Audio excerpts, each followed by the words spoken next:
You might think of a bed as a private place, a soft sanctuary, somewhere warm, quiet, where the lights are dim and the door is closed.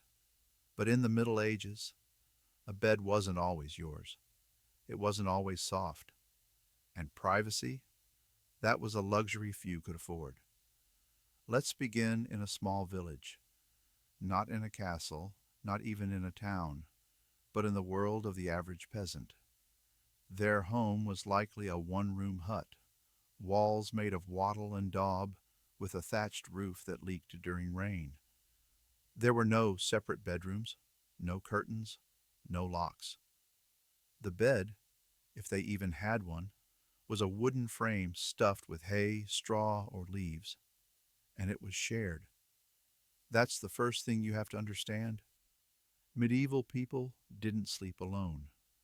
Not just lovers or spouses, whole families, including children, and even visiting travelers, often bundled together at night. You didn't have your own pillow or even your own corner. You had warmth, and that warmth often came from whoever lay beside you. And the bed, in many cases, wasn't even a bed. It might be a pile of rags in the corner, a fur on the floor, or in some cases, a bench near the hearth. The richer you were, the higher off the ground you slept. But even then, the idea of a master bedroom simply didn't exist. When it came to intimacy, this setup made things complicated. Imagine trying to express affection to your partner while your in-laws sleep 2 feet away. Imagine the hush of the room, the crackle of the hearth, the slow breathing of your children, and the knowledge that any movement might be noticed. This is why medieval couples developed an extraordinary sense of discretion. But let's not rush into the act itself. Let's talk about the furniture of desire, if we can call it that. Because what someone slept on told you more than just their income. It told you their status, their beliefs, even their expectations. In noble homes, beds were massive structures, often carved from oak, wrapped in velvet or linen, and surrounded by thick curtains. These curtains weren't just for warmth. They were for performance, because in the medieval imagination, the bed was both sacred and theatrical. It was where heirs were conceived, where alliances were forged, where women died in childbirth and lords breathed their last breath.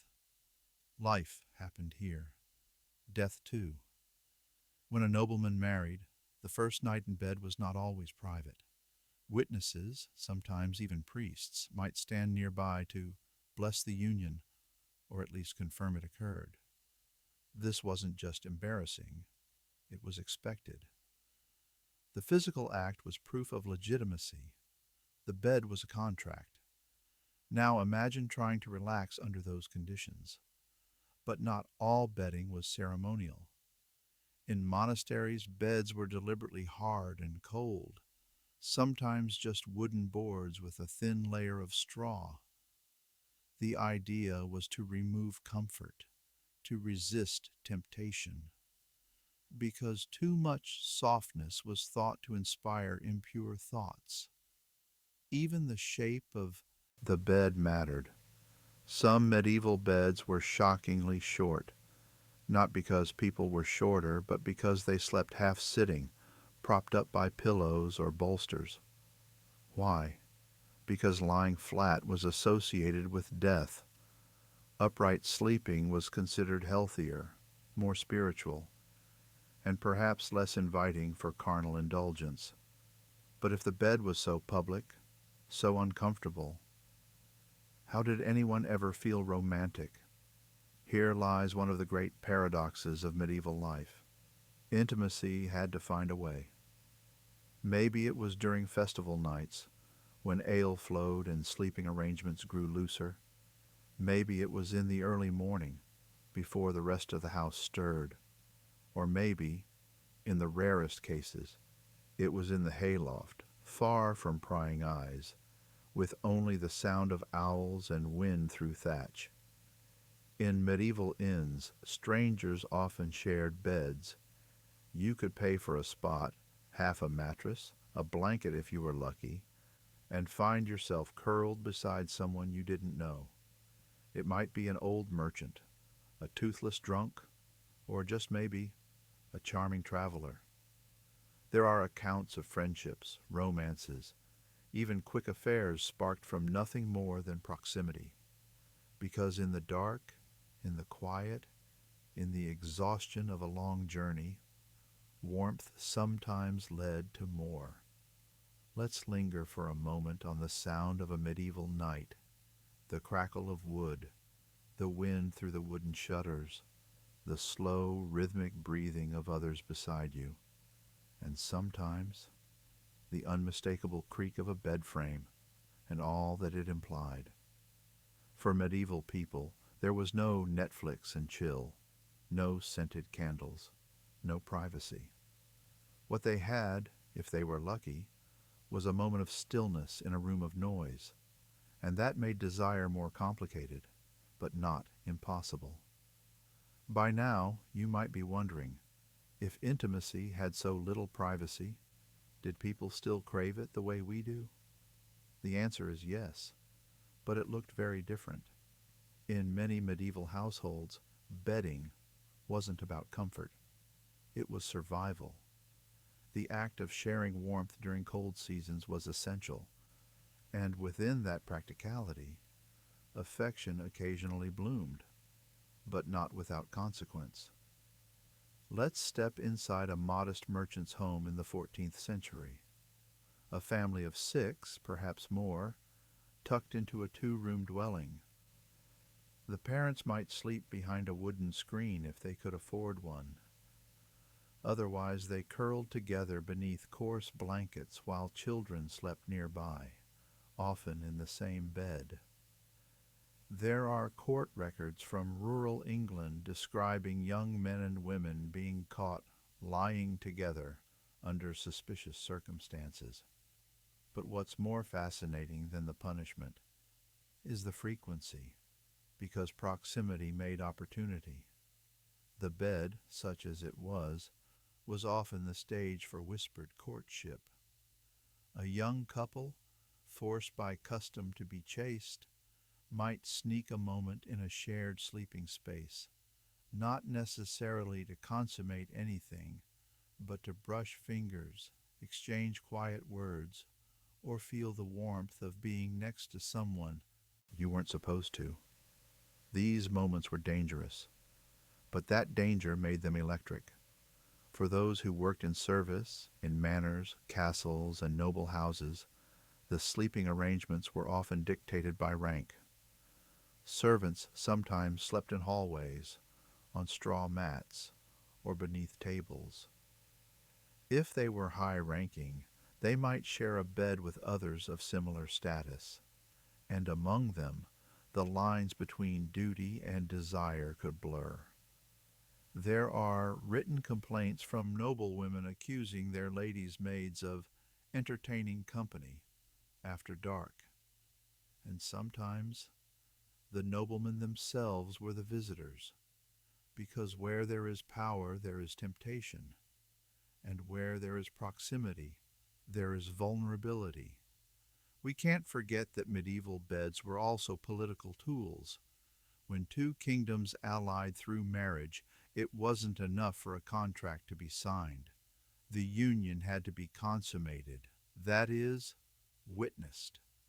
And there are recorded cases of courtiers, bishops, and even parents being present, just beyond the curtains, as the newlyweds performed their duty. One such record comes from France, where a bishop remarked that the sheets were inspected, the sighs were heard, and the future of a dynasty was thus confirmed. It's grotesque to modern ears, but to medieval minds a bed was proof, not just of affection, but of legitimacy, alliance, and inheritance. Now, let's shift the setting once again. Picture a monastery. In these cold stone buildings, rows of monks slept in rigid silence. Their bedding was sparse, their blankets thin, and the rules were strict. Talking after lights out was forbidden. Visiting another bed? Unthinkable. But human nature doesn't obey walls. Historians have uncovered letters, confessions, even punishment records of monks who broke their vows, not with women, but with each other. These were not love stories necessarily. They were the collision of isolation, devotion, and need.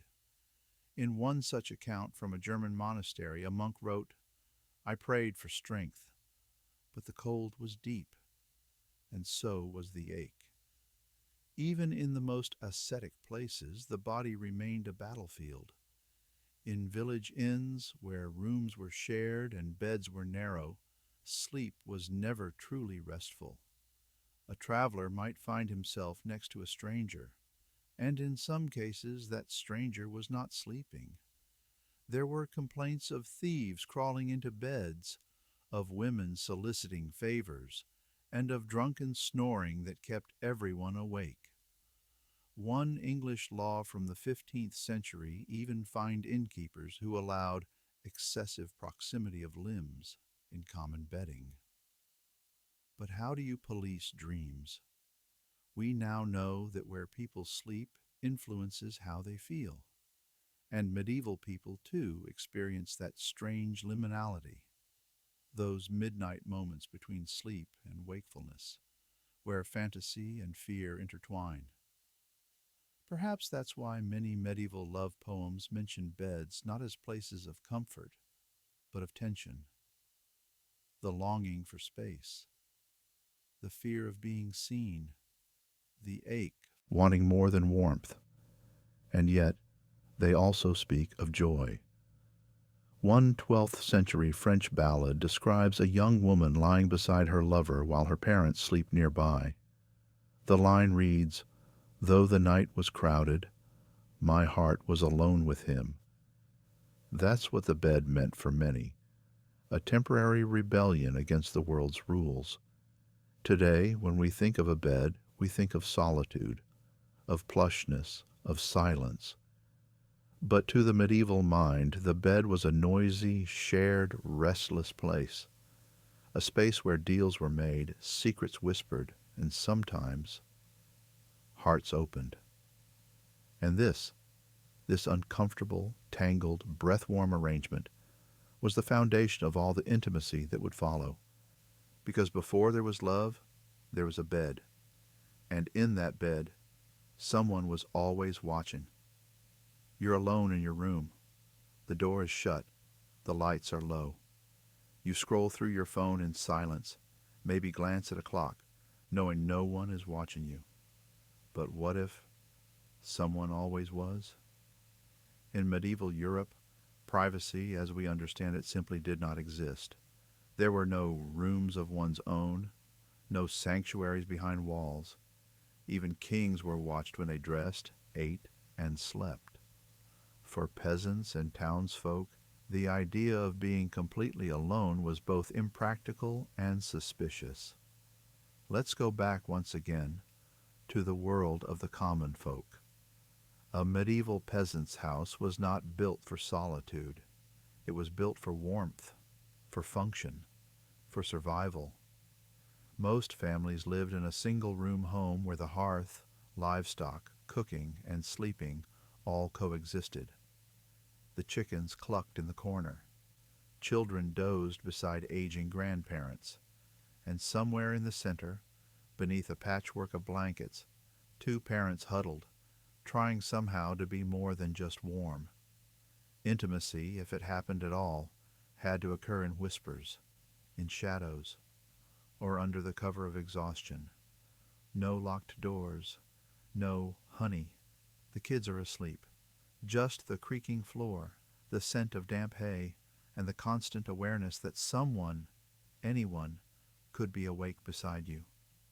Even in towns where wealthier citizens could afford slightly larger homes, the arrangement was only marginally better.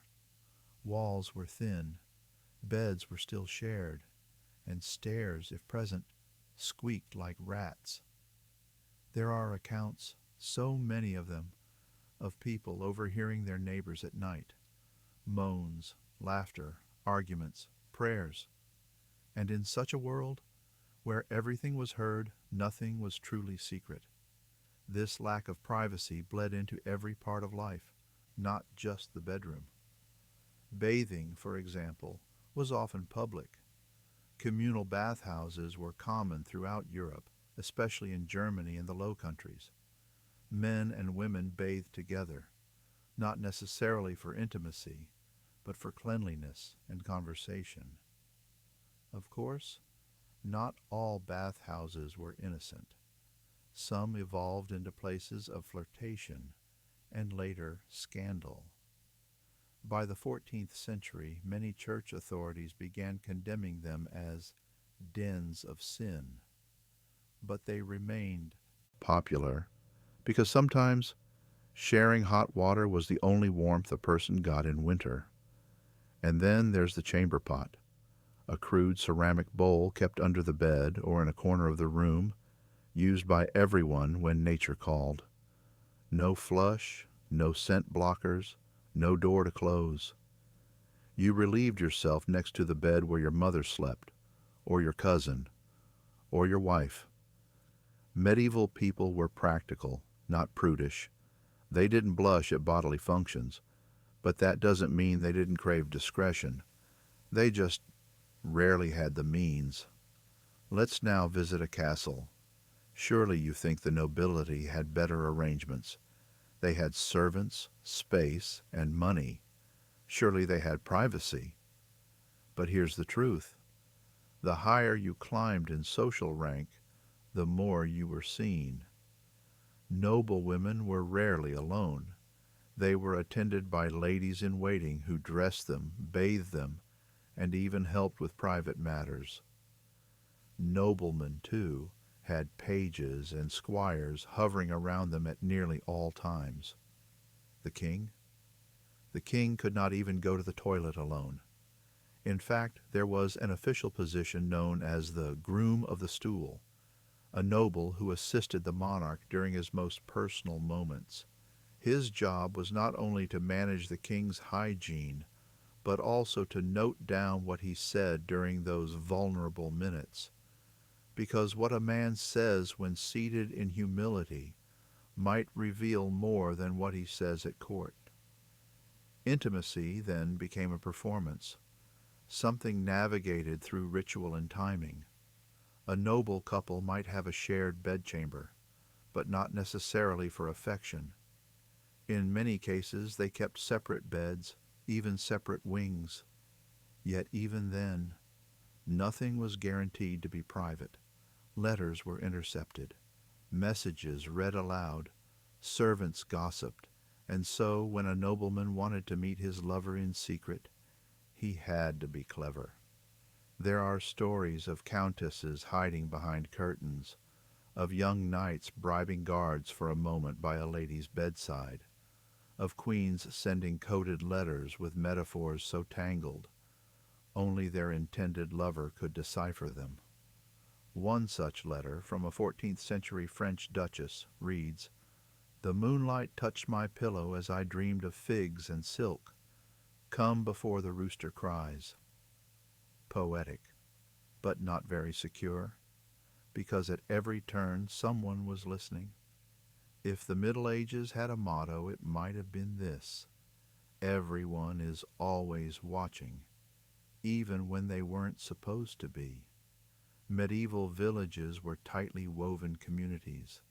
People lived close together, worked side by side, and knew one another's routines down to the hour. There were no locks, no mailboxes, no tinted windows. If you disappeared for a moment, someone noticed. If your candle stayed lit too long after dark, someone talked. This wasn't always malicious. In a world without police, neighbors were your security system. But that closeness meant that even your most personal moments had witnesses, and some of them reported you. In England, for instance, the church ran special courts called Ecclesiastical courts, which handled matters of morality. These courts dealt with fornication, adultery, and even rumors of inappropriate proximity. They didn't need hard evidence. A neighbor's word could be enough. One woman in Norwich was fined for lying with her betrothed before their wedding night, after her neighbor reported hearing suspicious sounds. Her response? The walls are thin. What they heard was laughter. But the church disagreed, because in the medieval world, your bed wasn't yours alone. It belonged to God, to the village, and to the expectations of your station. There were even rules about when couples could be intimate.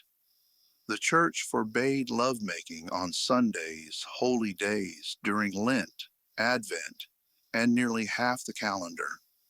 And heaven help you if a festival was coming up, because even that could be considered too sacred for such fleshly distractions.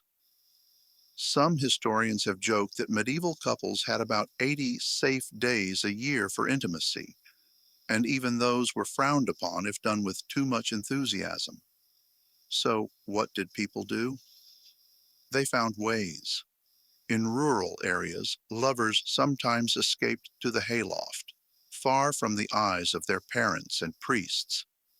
The soft straw and muffled acoustics made it a favorite setting for midnight rendezvous. But even this came with risks. A misstep could snap a board. A candle could set the loft ablaze. And worst of all, someone might follow. Court records from the 13th century mention a young man who lured his sweetheart to the barn, only for her brother to leap from the shadows with a club. The brother was fined. The lovers were reprimanded. But all three were, in the end, seen by the village and remembered. In cities, privacy was even harder to come by. Tenants lived shoulder to shoulder. Rooms were subdivided, and noises traveled fast. There's an infamous record from Paris where two apprentices were evicted after keeping the household awake with ungodly rhythm. The landlady described it as like oxen trampling the floorboards. Even inns, as mentioned before, weren't spared. Travelers shared beds, sometimes with complete strangers. One guest wrote that he awoke to find a foot in my ribs and a breath like garlic in my face, followed by a giggle that was not my own. And then, of course, there were the monasteries, places meant for silence, for solitude, for denial of the flesh. But desire doesn't vanish behind stone walls. Some monks carved secret passages between cells. Some nuns were caught sneaking out at night, their habits tucked under cloaks. In one Italian convent, the abbess herself was tried for welcoming visitors after Vespers. Her defense? I merely offered hospitality. But the visitors, men in armor, arriving well after dark, suggested otherwise. Even royalty was not immune. When Queen Isabella of France gave birth, she was not alone. A room full of courtiers, midwives, and even political advisors stood nearby. This wasn't just for help. It was to witness, to confirm the baby's legitimacy. And just as birth was public, so too could be the act that preceded it. Some noble marriages required a public bedding ceremony where witnesses watched the bride and groom enter the bedchamber, sometimes tucking them in as a symbolic gesture. In extreme cases, they stayed nearby, just beyond the curtain, to ensure the deed was done. It's one thing to perform love, another to perform it with an audience. And yet, this was the reality for many. So when did privacy begin? Not truly until much later, when architecture changed, when locks became common, when rooms had single purposes instead of many. Only then did the idea of a personal, sealed-off space take hold. But in the medieval world, You were never alone. Not really. Not when you ate, not when you bathed, not when you loved. You existed in a world of watchful eyes, and every shadow you thought protected you had ears. So the next time you close your bedroom door and turn off the light, know this: you are experiencing a luxury most of history never knew. A moment that is yours alone. And in that silence, in that space that belongs only to you, perhaps you'll sleep a little easier. You might think of marriage today as a choice between two people, a declaration of love, a shared dream. But in medieval Europe, marriage was rarely about love. It was about power, land, obedience, and, above all, morality. The Church called it a holy sacrament, a divine union. But it was also a battlefield, one where desire, duty, and dogma collided in a tangle of expectations that shaped every bed, every birth, and every whispered, "I do." Let's begin not in a castle, but in a village. Two peasants, a man and a woman, stand before a priest. They have no rings, no white dress, no choir. Perhaps they exchanged vows under a tree, or in front of neighbors, or in the fields during a pause in the harvest. That was all it took. For much of the medieval period, consensual words spoken in the present tense, what historians call per verba de praesenti, were enough to form a valid marriage. I take you as my wife, and I take you as my husband. No priest needed, no document signed. Of course, the Church didn't like that. By the 12th century, clergy began insisting that marriage was too sacred to be left to the people. It needed oversight, regulation, witnesses, control. And so began a centuries-long campaign to pull the marital bed firmly into the hands of the Church. But people resisted. They married in secret. They eloped. They whispered vows behind barns, sometimes just to secure a moment of passion before the harvest ended. This led to chaos. Women claiming they were wives, men denying they ever married, parents outraged when daughters vanished with husbands who never returned. And so, by the 13th century, the Church created stricter rules. Banns must be read in advance. Weddings must be public. Priests must preside. Marriage, once a whispered promise, became a public contract. And once you were married, the rules began. The Church dictated when couples could share a bed. As you've heard, nearly half the calendar was off limits. Lent, Advent, feast days, fast days, Wednesdays, Fridays, Sundays, the eve of communion, and more. Too much affection was considered sinful, especially if it was pleasurable. Yes, pleasure was a problem. Marital intimacy was allowed, but only if it was open to procreation. Theologians wrote long, painful treatises debating how couples could lie together without sinning. The key? No passion, no enjoyment, just duty. In other words, you could love your spouse, but you couldn't want them too much. Let's turn to one of the most famous voices on the matter, St. Augustine. He believed that lust, even within marriage, was dangerous, that the shiver of pleasure during intimacy was a sign of human weakness, that even a husband and wife could fall into mortal sin if they enjoyed the act too much. His words shaped doctrine for centuries. Another thinker, Thomas Aquinas, agreed. He classified acts of intimacy by their level of corruption. Anything that didn't result in a child or involved too much novelty was suspect. Even certain positions were frowned upon. Yes, really. To be clear, the Church didn't forbid affection entirely. Husbands and wives could live together, care for each other, even sleep in the same bed. But they were expected to restrain their urges, to model spiritual discipline, and to prioritize reproduction over romance. And if they didn't, confession awaited. Medieval confession manuals are fascinating documents. They include detailed questions for priests to ask married couples. Questions about frequency, about desire, about creativity. One 14th century manual instructs priests to ask, "Have you loved your wife too much, seeking her body when it was not lawful?" Imagine being asked that by your parish priest. It gets stranger. In some regions, bishops organized visitation campaigns where they sent officials door to door to check on the moral health of households. These officials asked neighbors about the behavior of married couples. Did they argue? Did they separate beds? Were there rumors of infidelity? A husband who left his wife's bed too often could be accused of neglect. A wife who dressed too finely might be accused of seduction. Even laughter in the night could be cause for suspicion. Marriage, in short, was everyone's business, and for women, the stakes were even higher. Once married, a woman's body was no longer her own.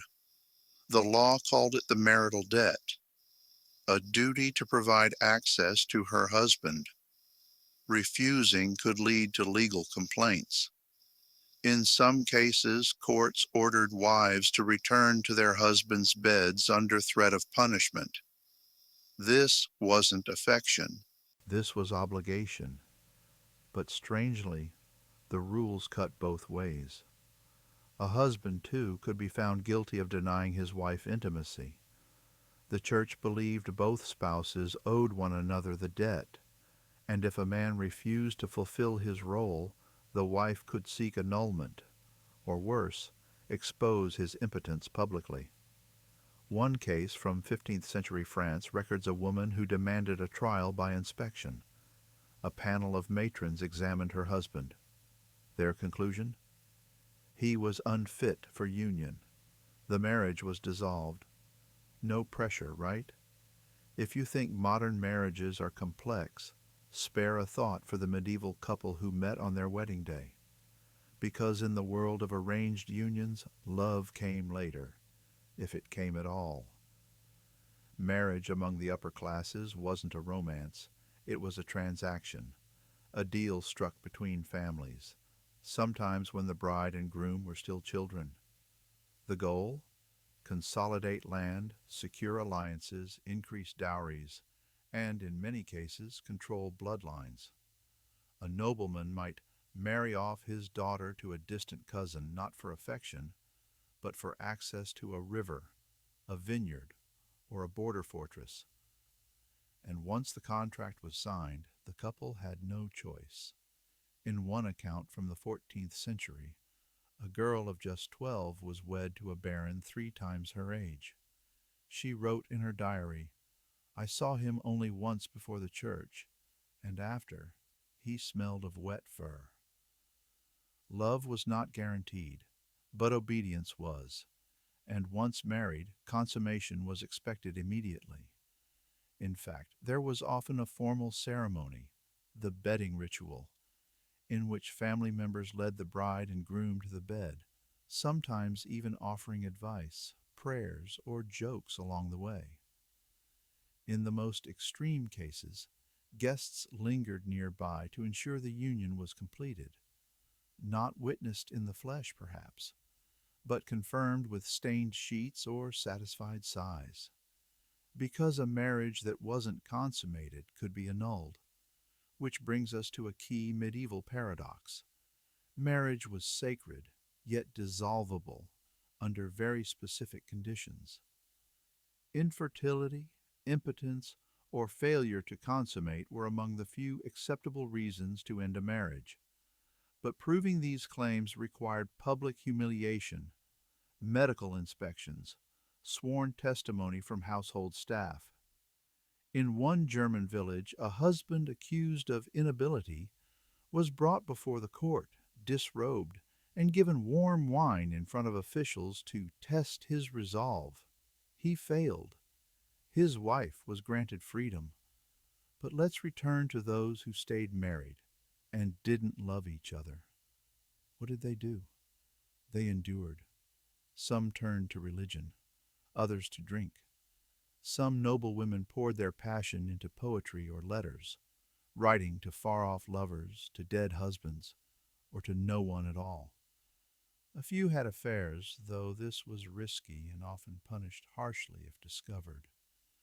But many couples, especially among the working classes, found a quiet companionship. They raised children, managed farms, shared bread, and over time, perhaps even affection. Still, the marital bed remained a space of regulation, and many went to great lengths to avoid it. There are stories of women feigning illness for months to postpone intimacy. Others claimed visions, taking temporary vows of chastity as a form of delay. One woman in Italy told her husband she was haunted by a saint who demanded purity for 40 nights. He believed her. Men, too, dodged expectations. A merchant in Flanders claimed that his work required him to sleep in the warehouse to guard the grain.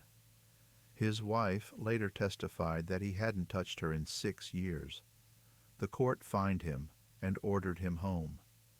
There were also more inventive methods: herbal concoctions, cold baths, extended pilgrimages. One couple allegedly forgot to consummate their marriage for 2 years, believing that intimacy was forbidden until after a special blessing. The priest, when informed, simply sighed, because despite all the doctrine and dogma, people still fumbled their way through desire. Let's not forget, most medieval people weren't saints or sinners.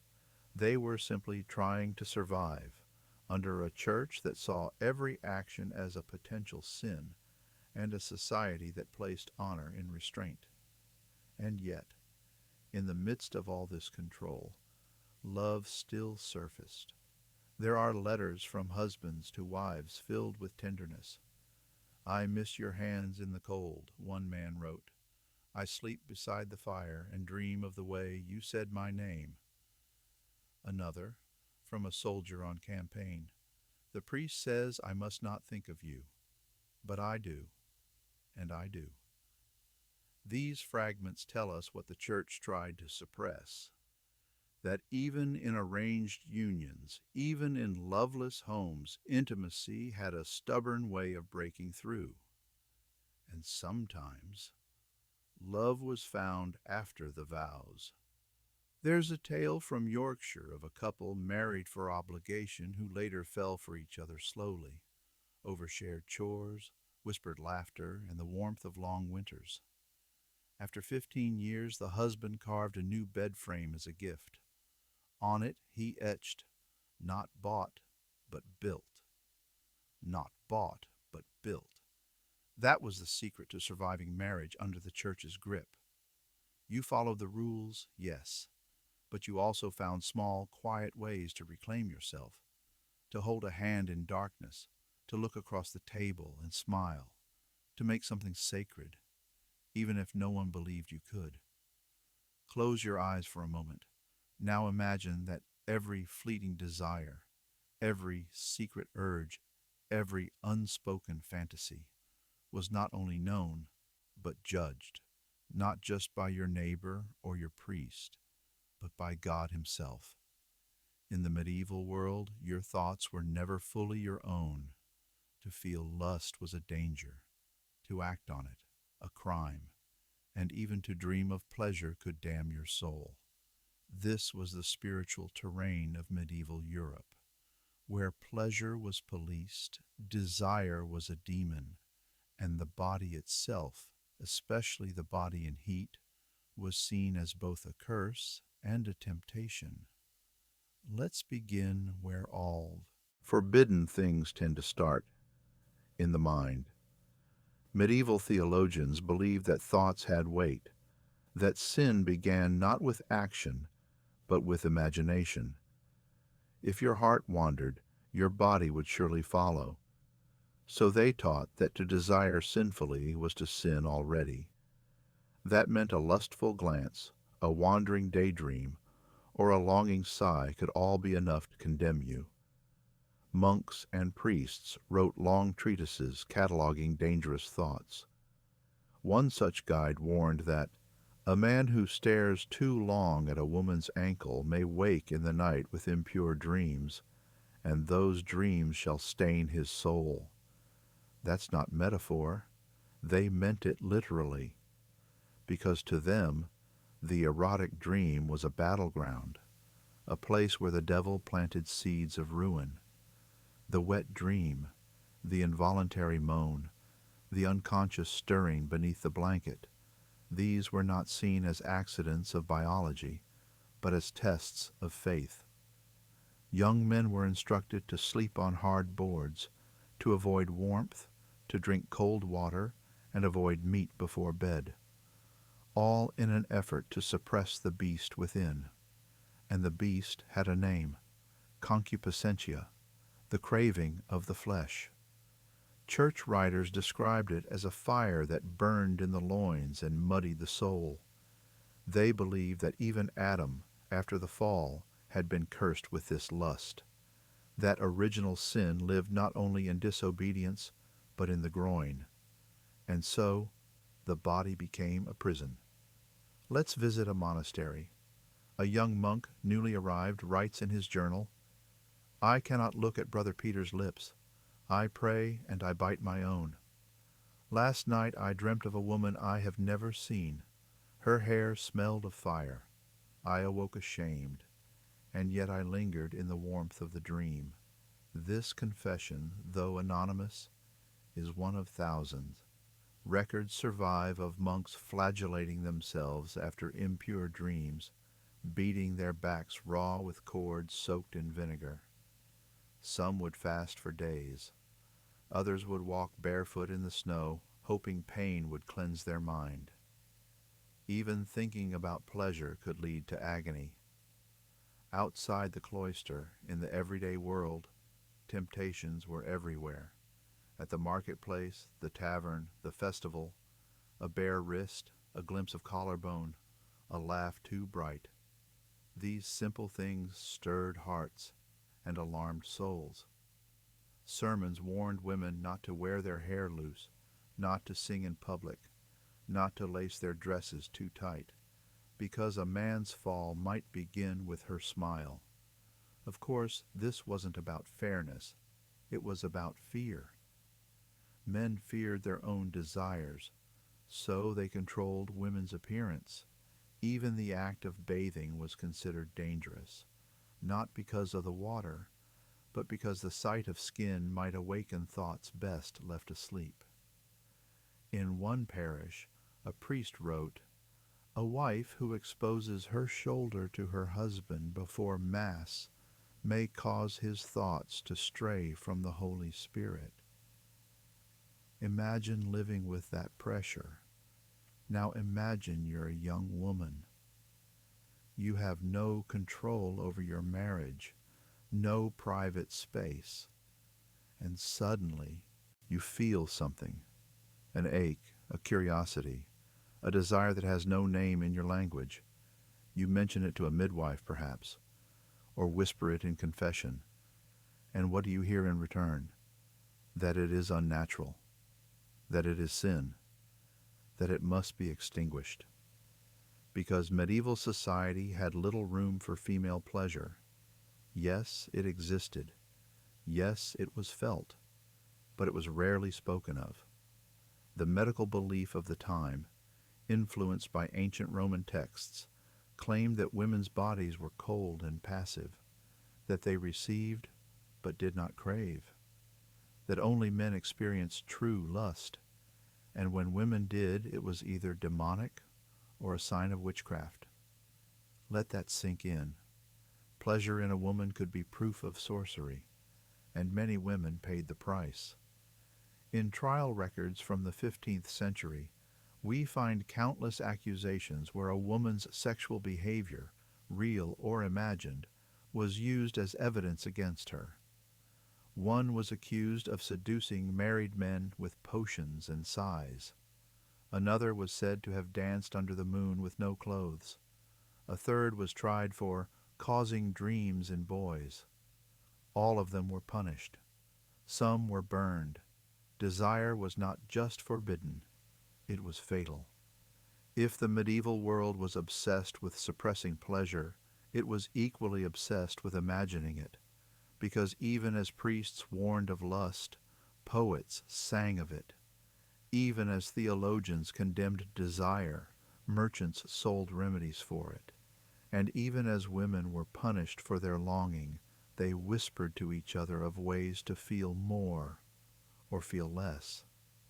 This contradiction between control and craving shaped a secret world of forbidden pleasures.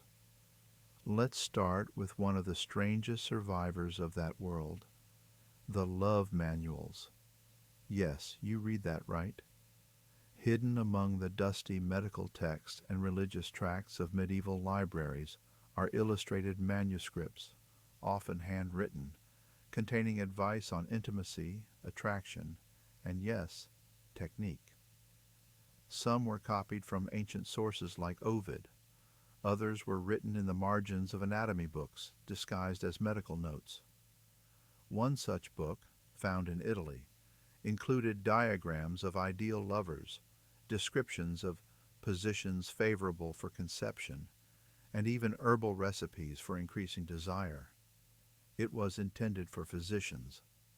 But let's be honest, not every reader had healing on their mind. Another French manuscript, written entirely in riddles, described the female body as a castle with secret doors, and spoke of a key made not of iron, but of flame. It was both poetic and unmistakably carnal. These books were rare, expensive, often hidden, but they remind us that even in the most repressive times, knowledge finds a way. So did magic. Throughout Europe, people turned to love potions and charms, a blend of folk tradition, herbalism, and superstition, to stir desire or soothe it. A woman might steep rose petals, saffron, and cinnamon in wine, then whisper her lover's name before serving it. A man might carry a piece of his beloved's hair in a pouch, tied close to his heart. Was it effective? Who knows? But belief alone had power. Of course, the church despised such practices. They saw them as pagan leftovers, invitations to sin, or worse, deals with the devil. And in many places, love magic was a punishable offense. In 1477, a woman in Cologne was accused of placing an enchanted apple under a man's bed to make him dream of her until he woke in love. She was imprisoned. The apple was burned. But the dreams? Those could not be unmade. And dreams, more than any potion, were where the forbidden flourished. Medieval literature is full of tales where desire creeps in through sleep.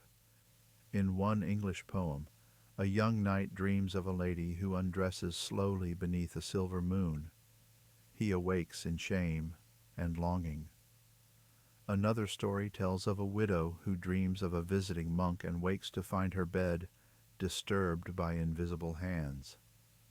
These stories were circulated as warnings, but they were also fantasies, because even as the church condemned desire, it never quite managed to extinguish it. In taverns, in brothels, in marketplaces, people looked, they touched, they whispered, and they invented small ways to break the rules. A lowered hood, a secret glance, a festival night when the ale flowed too freely and the watchman looked the other way. Carnival, especially, became a season of reversal. During these days the world turned upside down. Men dressed as women, priests danced, villagers kissed strangers in the streets, and all the rules, just for a moment, went quiet. And in that silence the body remembered itself. Even in cloisters, pleasure had its own secret tongue. There are accounts of nuns writing love poetry, not always to men, but sometimes to each other. Tender lines of devotion, longing, and barely disguised hunger. In one letter from a 15th century convent, a sister writes, "I have tasted the fruit of your gaze, and I am bruised for it. Was it spiritual? Erotic? Both?" The line between divine and desire was often thin, and the Church knew it. That's why mystics like Hildegard of Bingen or Bernard of Clairvaux used the language of rapture to describe communion with God. They spoke of burning, of aching, of surrendering the self to something larger. The imagery, though religious, was deeply, unmistakably sensual.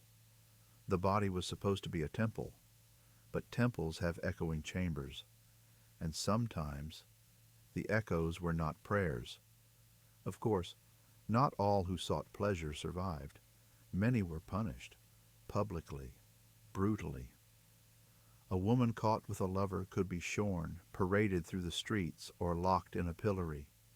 A man who seduced a married woman might be flogged, exiled, or forced into a marriage he did not want. And those accused of unnatural desires, especially same-sex love, faced even worse. Records from the Inquisition are filled with confessions taken under torture. Men who admitted to dreams, women who admitted to touch. Most were condemned. Few were forgiven. And yet, the desire never stopped, because you can burn books, you can break bodies, but you can't kill longing. Not then, not now. In the end, medieval people were just that, people with hearts that raced, eyes that wandered, and minds that imagined. Even if the world around them whispered, "Don't." Even if the church said, "Sin." Even if their very thoughts could be used as evidence, they still desired, quietly, desperately, defiantly. And in doing so, they kept the oldest fire burning, not in hearths, but in hearts. If you think modern dating has rules, left swipe, right swipe, don't text too soon, wait 3 days, imagine a world where the wrong touch, the wrong union, or even the wrong last name could land you in court. Or worse, in chains. In medieval Europe, intimacy wasn't just about chemistry. It was about class, kinship, and control, because not everyone was allowed to sleep with everyone. In fact, most people weren't. Let's start with the most rigid barrier of all, social class. You, a peasant farmer's daughter, fall in love with a charming young squire. He smiles at you by the well, leaves you a dried flower tucked in your basket. For a moment, you believe he might choose you. But that moment ends the second his family finds out. Why? Because marrying down, or even touching down, was often seen as a betrayal of blood. Nobles were expected to marry other nobles, merchants, other merchants, peasants, stayed with peasants. The hierarchy wasn't just economic, it was biological. People believed that blood carried honor, and that sleeping with someone beneath you would stain your lineage. Even if the two lovers consented, the law did not. There are court cases of noble sons imprisoned for lying with maidservants, of wealthy widows stripped of inheritance for marrying men of unclean stock, and of course, countless tales, half legend, half truth, of lords who seduced village girls and vanished, leaving scandal and shame behind. And what of the girls? They often bore the greater cost. A peasant woman who fell pregnant by a nobleman rarely found justice. In some cases, she was labeled a temptress. In others, her child was declared illegitimate, unable to inherit anything from the father. One such case in 14th century Flanders describes a nobleman who confessed to bedding a miller's daughter in a moment of wine and music. He offered to pay a fine, but refused to name the child. The girl, meanwhile, was branded and forced to leave the village. Even desire had a price tag. But social class was only one barrier. There was also family. You couldn't marry, or sleep with, someone too closely related. Seems obvious, right? But the medieval church took it further. Way further. By the 11th century, canon law banned marriages within 7 degrees of consanguinity. That's basically seventh cousins. And not just by blood. Spiritual kinship counted too. If someone had baptized your child or shared a godparent, that could also block marriage. Imagine having to draw a family tree for half the village before proposing. The rule was so extreme that at one point over half of all marriages in Europe could be considered illegal under church law. Eventually, the ban was reduced to 4 degrees. Still absurd by today's standards, but enforcement varied. In villages, people often ignored the rules, especially when the pickings were slim. If you lived in a town of 300 people, avoiding cousins wasn't easy. And so, many marriages happened anyway, and were quietly blessed later. Others sought papal dispensations, essentially, get-out-of-jail-free cards from the Pope. Nobles used them often, especially when dynastic marriages between cousins were politically useful. One of the most infamous? Eleanor of Aquitaine married her cousin, King Louis VII of France. The Pope approved. But when the marriage soured, the consanguinity rule came roaring back. They were too closely related, the court declared. It must be annulled. A convenient loophole, used when convenient. Then came religious boundaries. In Christian Europe, interfaith unions were usually forbidden. A Christian couldn't legally marry a Jew or a Muslim without conversion. And even conversion didn't always solve things.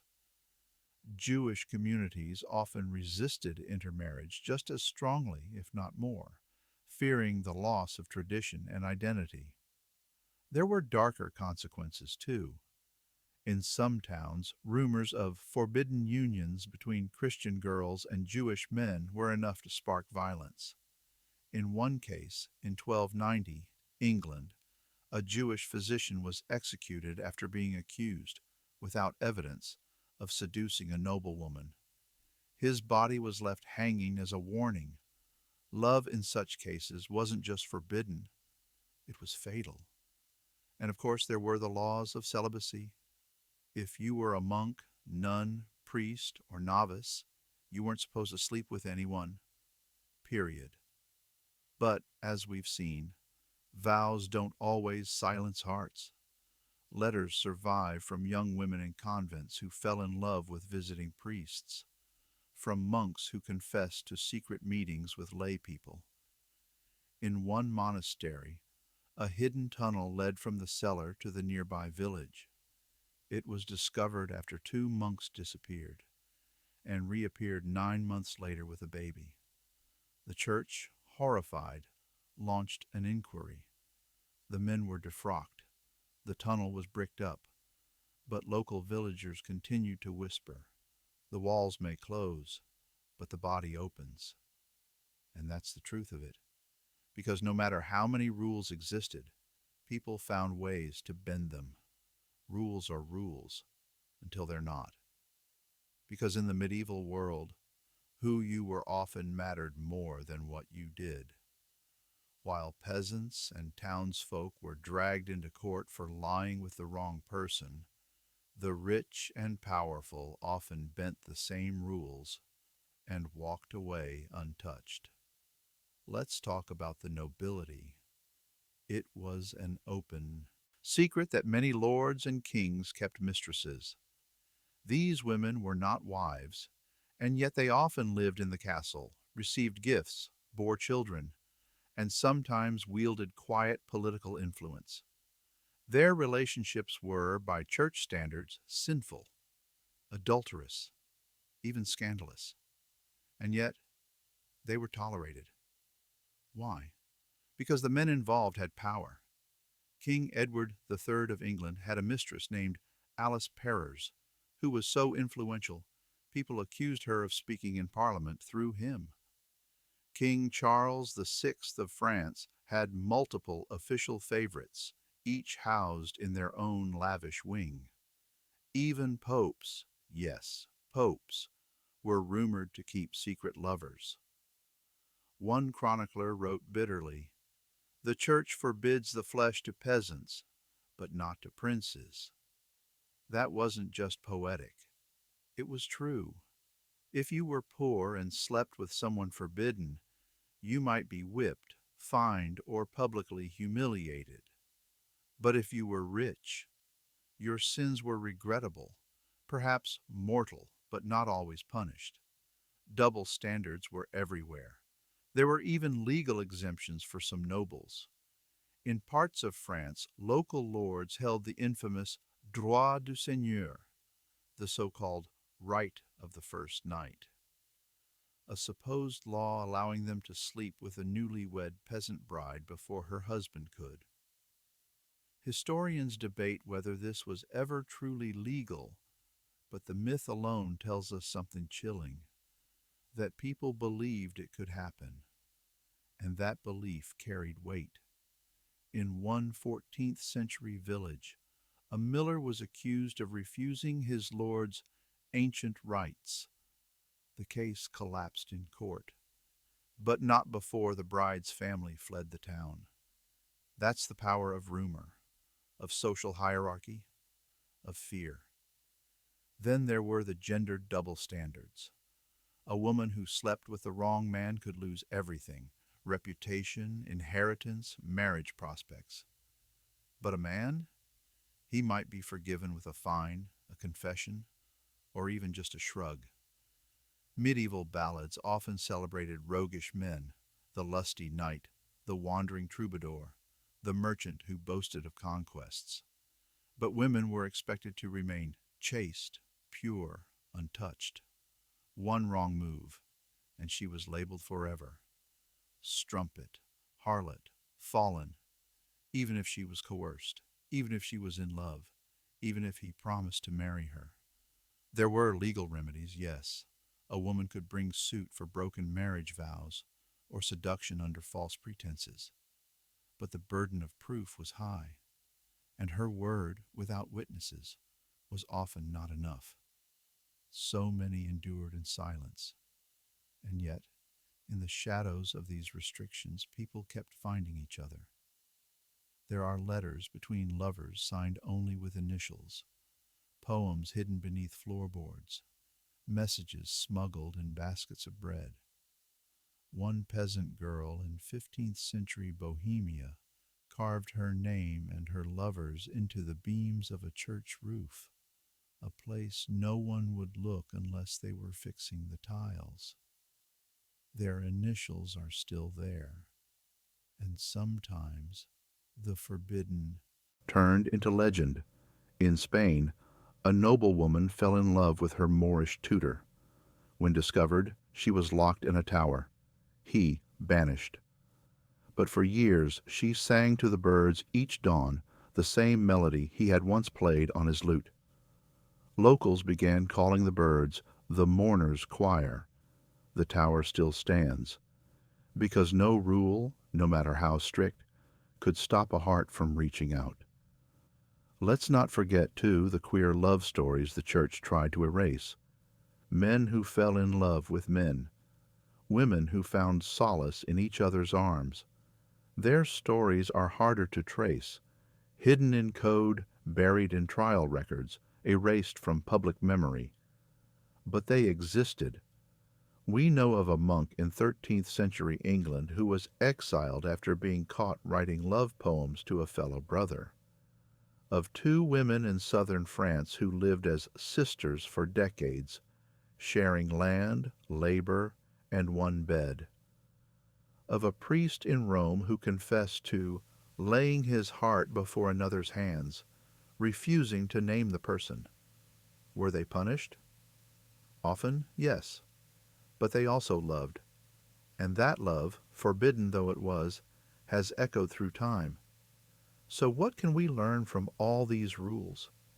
That they were less about protecting souls and more about preserving power, that they were written by those at the top, enforced on those at the bottom, and broken, quietly, by nearly everyone in between, and that even in the most rigid society, the human heart remained unruly. It whispered across walls. It reached through class. It defied the family tree. It risked ruin for a single night or a lifetime of closeness. Because love, lust, longing, they don't ask permission. They simply arrive. And in the medieval world, when they did, the rules trembled. Let's be honest. When you think of medieval intimacy, the first image that pops into your mind probably isn't candlelight and silk sheets. It's the smell. Because beneath the romance and rituals, beneath the church rules and whispered desires, there was another reality to medieval love, the human body, unfiltered, unwashed, often unpleasant. In a world without deodorant, flush toilets, or regular laundry, getting close to someone meant getting close to everything they carried and everything they didn't clean. Let's start at the beginning, the bath. Contrary to popular myth, medieval people didn't completely avoid bathing. In fact, many enjoyed it. Towns had public bathhouses, nobles had private tubs, and there were recipes for rose-scented soaps and oils dating back to the 13th century. But here's the problem: access and frequency. For peasants, especially in rural villages, bathing was rare. Water had to be drawn from a well, carried home, and heated over a fire. In winter, it was freezing. In summer, shared. So most people bathed once a week, if that. Some only for festivals or holidays. And when they did, it wasn't a long soak. It was a quick rinse in reused water, often shared with siblings or neighbors. Privacy was non-existent.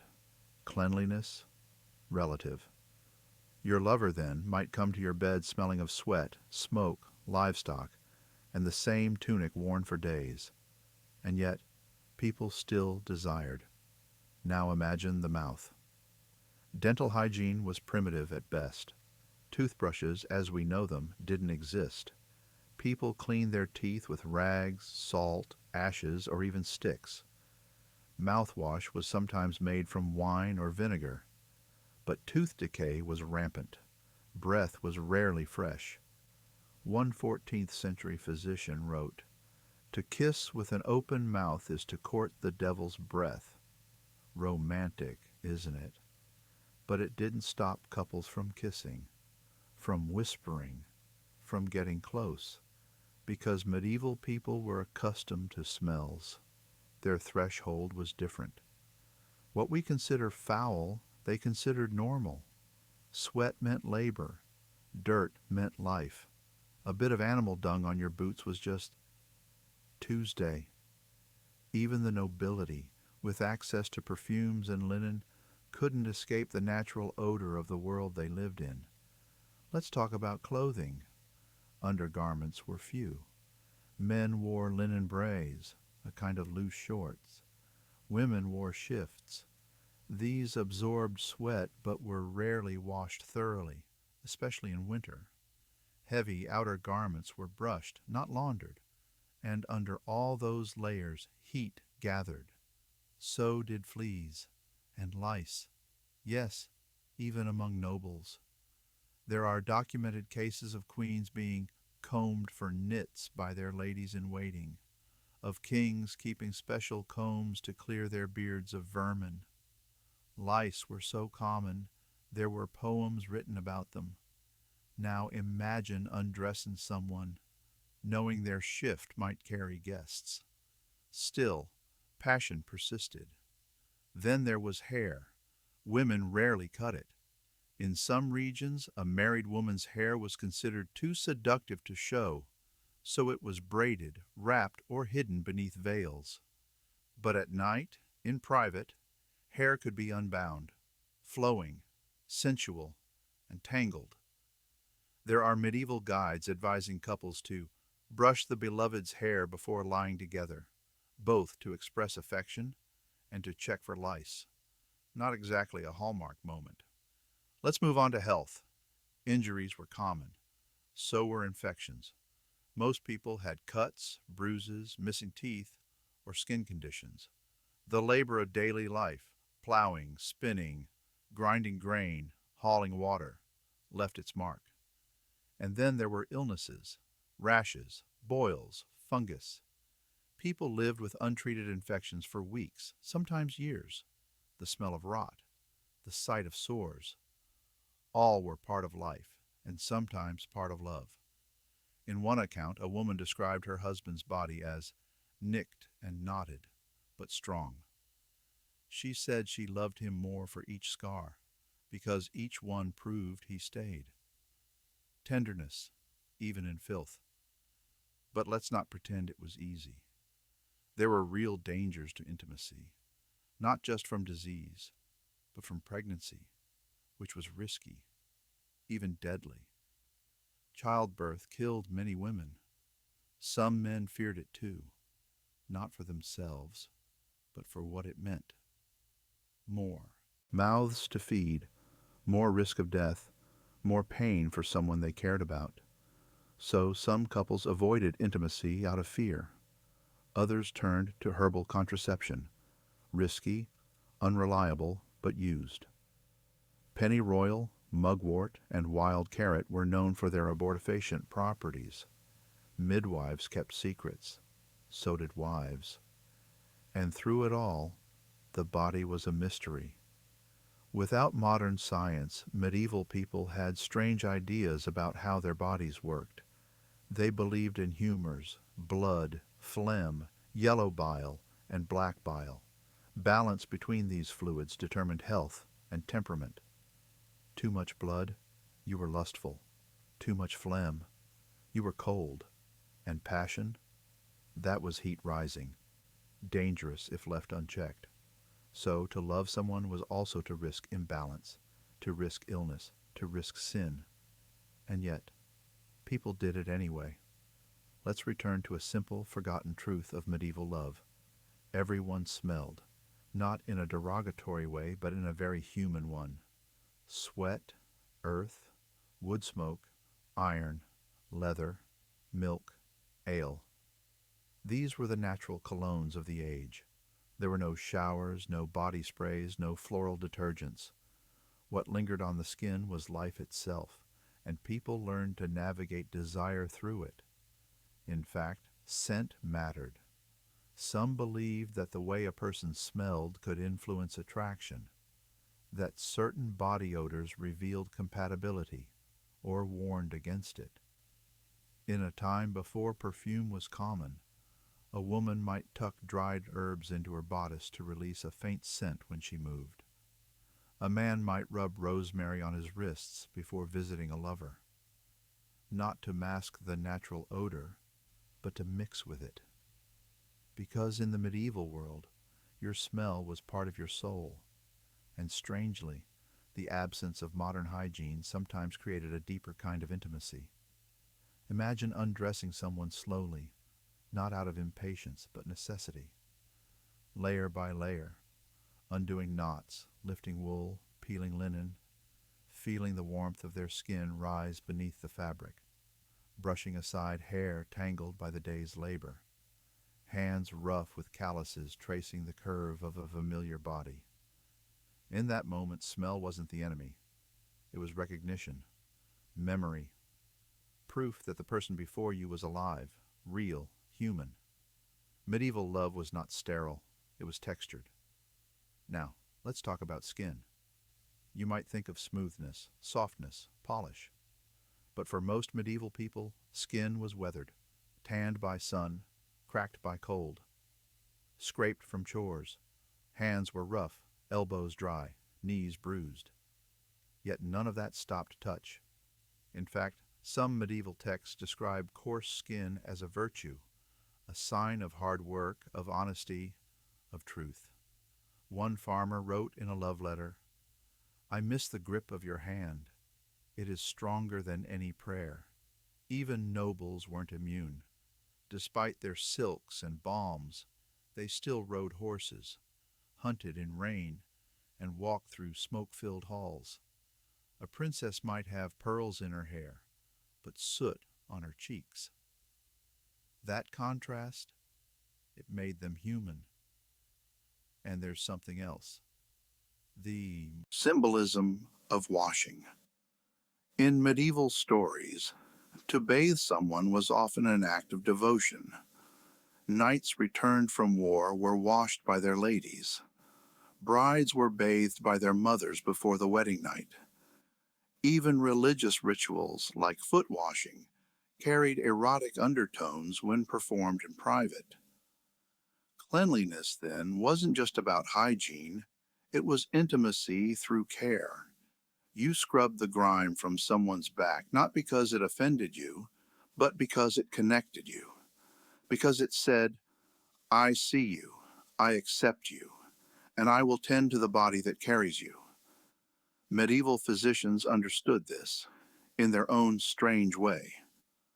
One 13th century doctor recommended gentle stroking of the back and belly with scented oil to encourage marital harmony. Another advised couples to share warm cloths in winter, rubbing each other's limbs to prevent chills and ignite affection.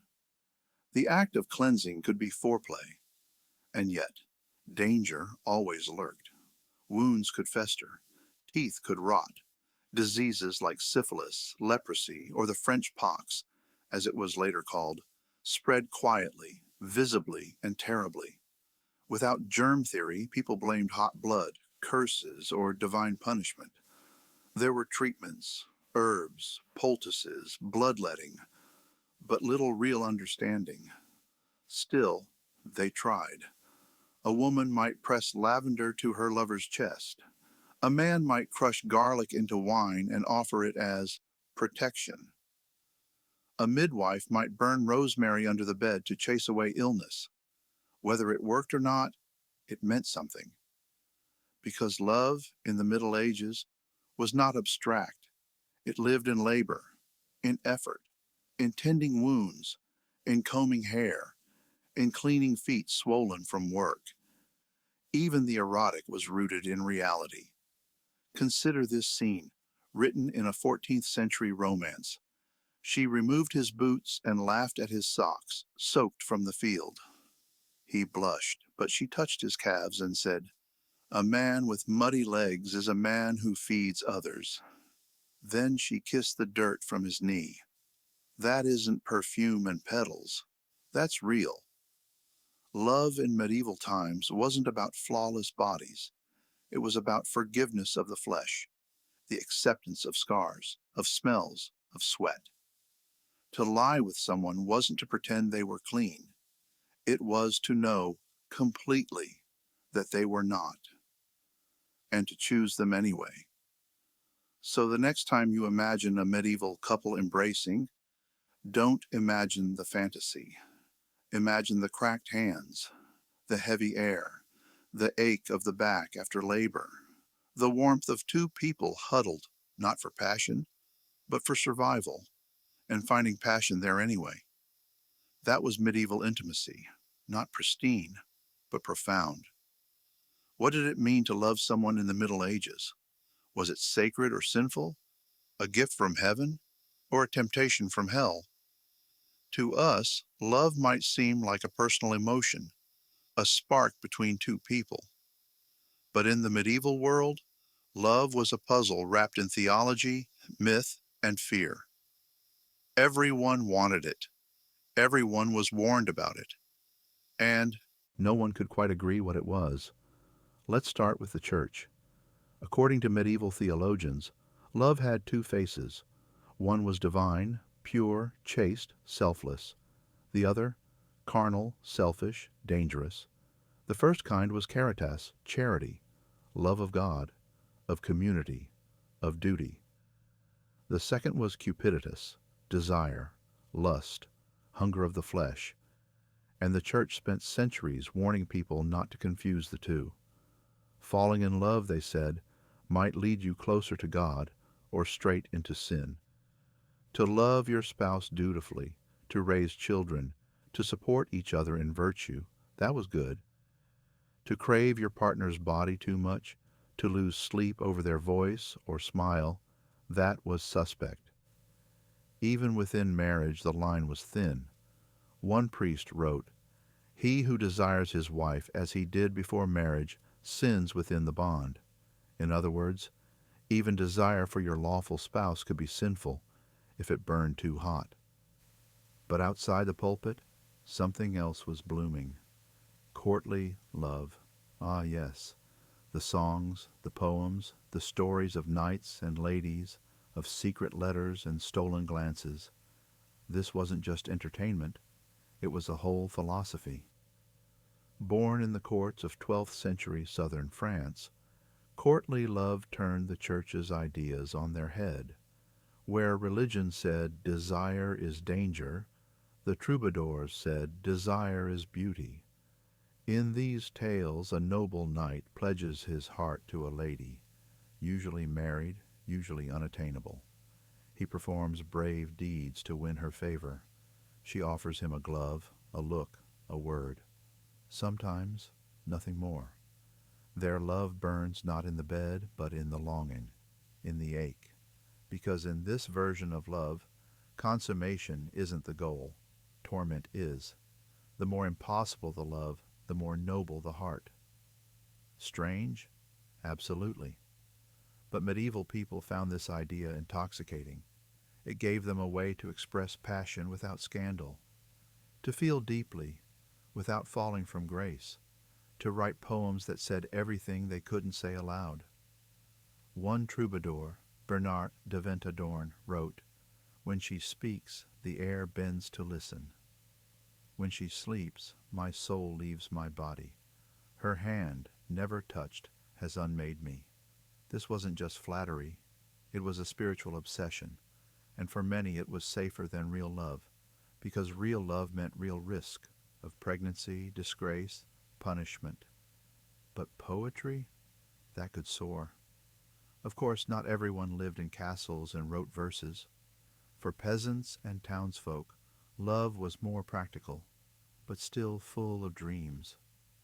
Folk tales across Europe speak of poor boys winning the hearts of millers' daughters, of clever girls outwitting jealous rivals, of true love recognized by fate, a broken shoe, a matching birthmark, a dream shared across miles.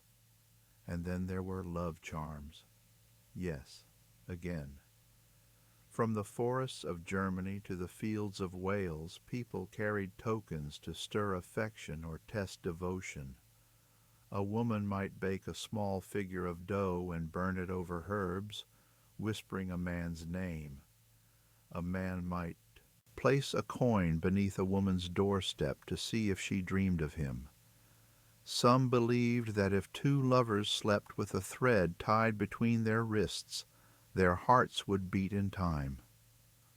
Others carved initials into apples and buried them beneath the moon. Was it magic, or just a way to make the mysterious feel possible? Either way, love in the Middle Ages wasn't just felt. It was worked for, and it wasn't always mutual. One-sided longing, what we'd call unrequited love, was deeply romanticized. To pine, to ache, to suffer. That was proof of sincerity. A 13th century English ballad begins, "She loves me not, yet still I die. My heart is hung on her pale eye, and if she frowns the wind is cold, and if she smiles the sun is gold." To modern ears this sounds dramatic, but to a medieval audience it was ideal. Because in a world where most marriages were arranged, choosing your sorrow felt like power. Love in the Middle Ages wasn't just an emotion. It was a force, one that could elevate the soul or destroy the body. It was unpredictable, dangerous, holy, foolish, poetic, terrifying, and sometimes a literal illness. Yes, illness. Doctors in the medieval world believed in a condition called amor herios, love sickness. It was recognized in medical texts, treated by physicians, and feared as much as any fever. The symptoms? Sleeplessness, loss of appetite, rapid heartbeat, daydreaming, obsession, weakness, sudden sighing. In some cases, hallucinations. If a person pined too long for someone unattainable, their humors were thought to fall out of balance. They might grow pale, emaciated, even die. This wasn't just poetic metaphor. It was diagnosed like the flu. One medical guide from 1325 recommends treating love sickness with diversion, music, cool baths, and in extreme cases, union with the beloved. Others advised against allowing the sufferer to sleep too long or remain indoors, lest the fantasies worsen. In rare cases, love sickness was treated with herbs, pilgrimage, or even bloodletting, because love, if left untreated, was a danger to health. And the idea caught fire. Romantic stories across Europe began portraying love as a kind of madness, a noble disease, a beautiful suffering. Heroes wasted away for love. Heroines went blind with grief. Lovers leapt from towers, drank poison, disguised themselves, crossed battlefields for one glimpse of a hand, a voice, a promise. To hurt for love was to prove its truth. One character in a 14th century French play declares, "If I eat, I betray her. If I sleep, I forget her. If I smile, I lie." This wasn't considered unhealthy. It was considered chivalric. But while knights and poets glamorized agony, others took a different path. Some turned love into science. Yes, science. Medieval philosophers and alchemists debated whether love originated in the heart, the liver, or the brain. Some believed it was caused by vapors rising from the blood. Others thought it was a spiritual ray sent through the eyes, entering one soul and altering the other. This theory was called the doctrine of sight.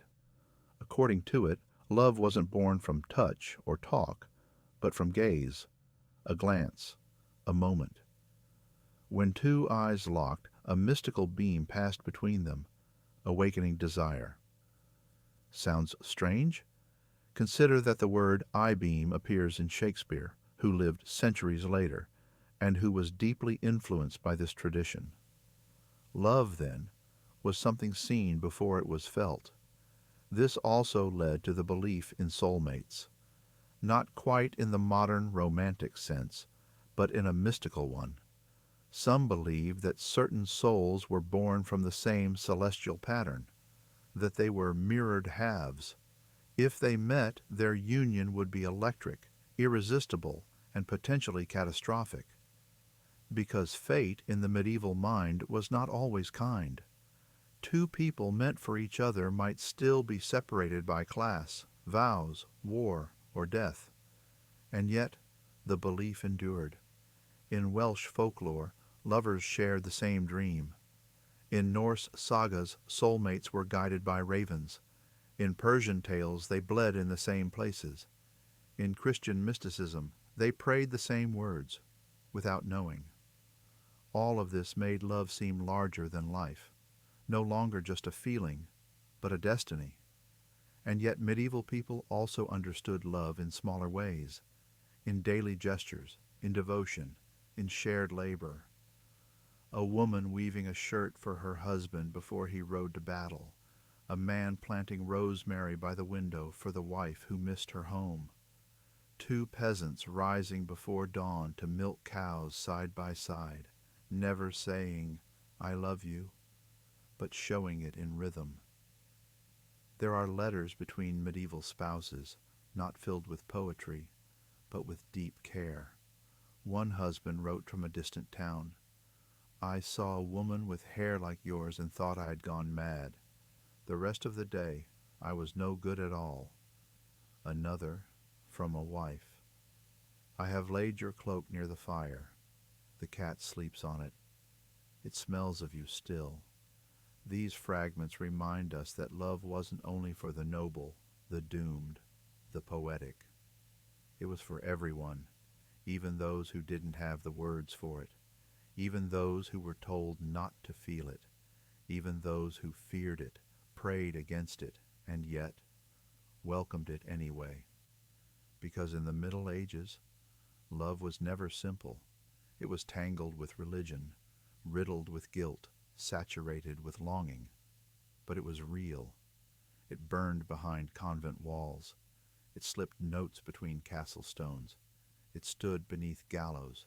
It waited in fields. It whispered through shutters. It risked ruin and defied death. And it never, ever stopped. Imagine standing in a stone corridor, cold beneath your bare feet. The candlelight flickers. The silence hums with centuries of vows.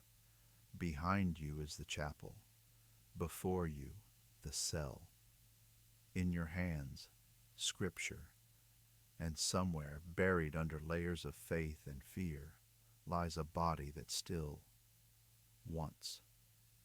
To the outside world, medieval monks and nuns were holy figures, pure, disciplined, removed from desire. They had chosen a life of celibacy, a life without flesh.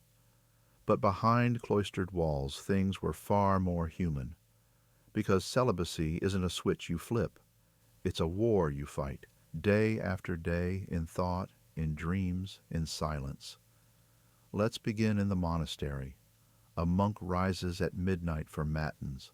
The stone floor bites into his soles. He chants by candlelight, reciting psalms meant to chase away temptation. But temptation doesn't care for schedules. He returns to his cell, lies flat on a wooden board, and closes his eyes. And the dreams come. Not always sinful, sometimes just warm, sometimes soft, sometimes only a memory of touch, a scent, a smile. Enough to disturb sleep, enough to wake in sweat and shame.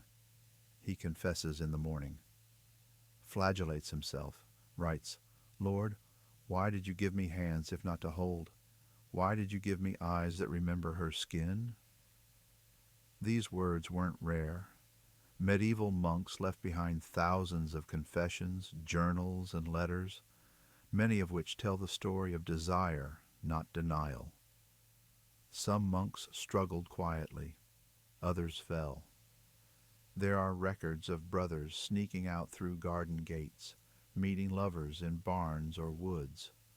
Some disguised themselves, throwing cloaks over their robes. One monk in England was caught with a woman in a cemetery. When questioned, he claimed he was conducting a ritual.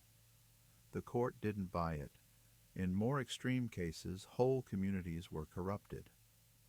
One 14th century abbey in Germany was found to be housing multiple illicit unions between monks and village girls. The scandal reached the bishop. Punishments were swift: exile, penance, silence. But the stories lingered. And then there were the nuns. Their world was smaller, quieter, but just as complex. Many girls were placed in convents not by choice, but by family design. Daughters who wouldn't marry, wives sent away, women too clever or too inconvenient. The church said they were brides of Christ, but Christ did not kiss them, did not answer the ache on cold nights. And so some turned to each other. There are letters, beautiful, intimate, heartbreaking, between nuns who loved one another deeply, not always physically, but always fully. One wrote, "When I see your hands in prayer, I tremble. You make the incense sweeter." Another, after being separated from her companion, penned, "They say I am married to God. Then why do I dream of your breath on my neck?" Some of these women were punished. Others were simply watched, relocated, moved from convent to convent like chess pieces. But not all longing came from within. Priests visited, pilgrims passed through, messages were exchanged with outsiders, sometimes hidden in embroidery, sometimes tucked inside loaves of bread. In Italy, a nun named Sister Benedetta claimed to be receiving visions, heavenly ecstasies. The Mother Superior praised her holiness until it was revealed that her visions involved long trances with another nun, alone in the chapel. The investigation found bruises, teeth marks. Benedetta was stripped of her title, but some say the other nun wept for years. In a world that worshipped restraint, those who took vows of celibacy were placed on a pedestal. But the higher you stand, the harder you fall, and some fell hard. Let's return to the convent.